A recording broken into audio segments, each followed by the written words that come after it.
श्री संत सद्गुरू बाळूमामा प्रसन्न. नमस्कार श्रोते हो. आज आपण श्रवण करत आहात माझ्या आवाजातून श्री संत सद्गुरू बाळूमामांची भाकणूक. ही भाकणूक ऐकण्यासाठी सज्ज व्हा. माझ्या आवाजातून श्री संत सद्गुरू बाळूमामाच्या नावाचा जयघोष नक्की करा. चंद्र सूर्याची टक्कर होईल, 3 दिवस जग अंधारात राहील. नक्कीच बाळूमामांची भाकणूक ऐकण्यासाठी श्रोते हो सज्ज व्हा आणि कमेंटमध्ये बाळूमामा प्रसन्न लिहायला विसरू नका. पृथ्वीचा करार संपत आला आहे.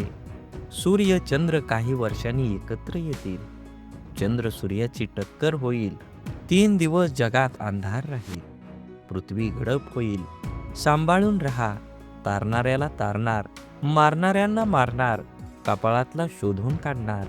शिक्षा होणार, ज्याच्या अंगी भक्ती तो सुखाने खाणार. बाळूमामांच्या आदमापूर प्रति पंढरपूर होईल. बाळू धनगराचा राजवाडा पाहायला जग दुनियेतील लोक येतील. भारत पाकिस्तानाच्या सीमेवर छुपे युद्ध राहील. चीनचा भारतावर हल्ला होईल. कोरिया चीन देश या जगासाठी क्लेशदायक ठरतील. भारतावर आक्रमण करतील. भारतीय सैनिक हल्ले परतवून लावतील. विजयाची पताका फडकवतील. तिरंगा ध्वज आनंदात राहील. अनेक देश हिंदू धर्माची स्थापना करतील. हिंदू संस्कृतीचा स्वीकार करतील. हिंदू धर्माला चांगले दिवस येतील.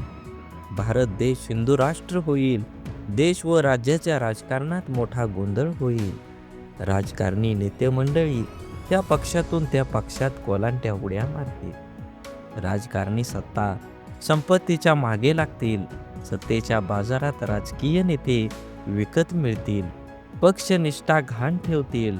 राजकारणात पैसे न खाणारा राजकीय नेता सापडणार नाही. दिल्लीतल्या गादीसाठी मोठी चढाओढ लागेल. राज्याच्या राजकारणात गोंधळ होईल. सत्तेचे सिंहासन डळमळीत राहील.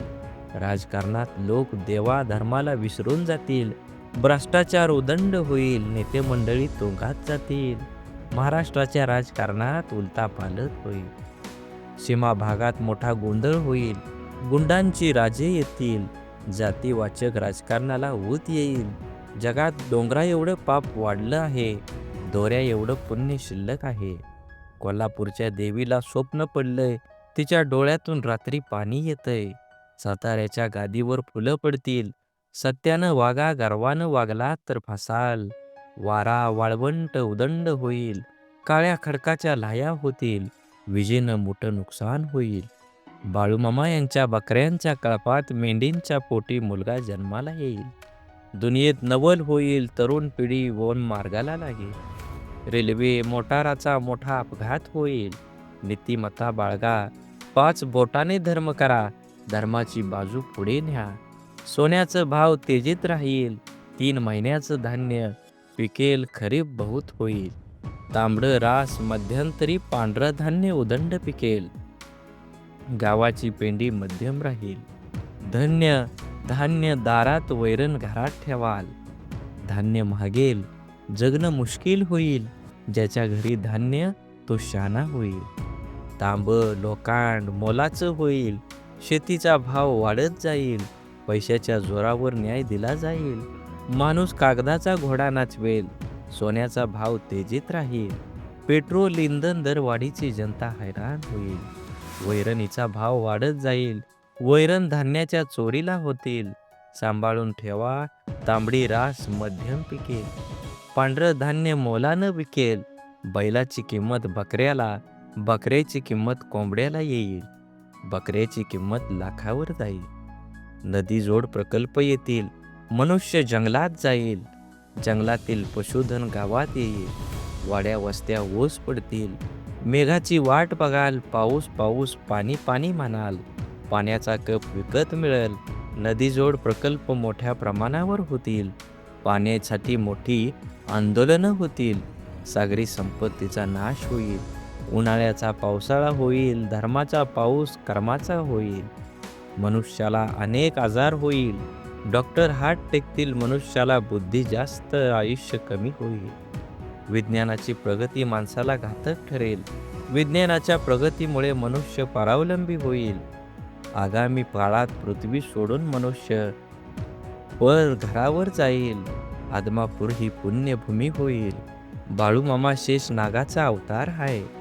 या गावात मी निशाण रोवलं, माझं ठाण मांडलं. बाळूमामांचा त्रिभुवनात जय जयकार होईल. आदमापूर बाळूमामाची पवित्र भूमी आहे, पुण्यभूमी आहे. या गावाचा महिमा जगात वाढेल. एकीने वागा राजकारण आणशिला, करशिला तर माझ्याशी गाठ आहे. पिवळ्या भस्माचा महिमा आगाध राहील. भगवा झेंडा राज्य करेल, मिरवेल.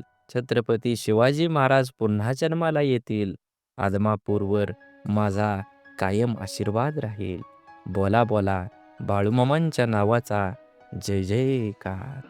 बाळूमामांच्या नावाचा विजय असो. बाळूमामांच्या नावाचा विजय असो. झाडे लावा, झाडे जगवा, माती वाचवा, पाणी वाचवा. सेव अर्थ आणि मनात देवाबद्दल आणि माझ्या मामाबद्दल भाव असेल तर नक्कीच व्हिडिओला लाईक करा. चॅनलवर नवीन असाल तर चॅनलला सबस्क्राईब करून शेजारील बेल आयकॉन नक्की प्रेस करा आणि व्हिडिओ जास्तीत जास्त लोकांपर्यंत शेअर करा. धन्यवाद.